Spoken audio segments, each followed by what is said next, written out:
procedime penale për gjithë ata të cilët zënë hapësirat publike me vende ku kryen shitblerje apo dhënien me qirat automjeteve. Aksioni i nisur nga Komisariati i Policisë së Vlorës në bashkëpunim me Krimin Ekonomik dhe Policinë Bashkiake të Vlorës. Aksioni është përqendruar kryesisht në rrugën transballkanike, por ndërkohë sipas informacioneve zyrtare pritet që ai të vijojë në ditët e ardhshme në të gjithë qytetin e Vlorës.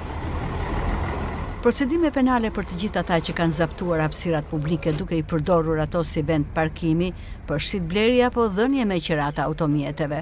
Aksioni ka nisur këtë të premte nga Komisariati i Policisë së Vlorës në bashkëpunim me strukturat e krimit ekonomik dhe Policinë Bashkiake.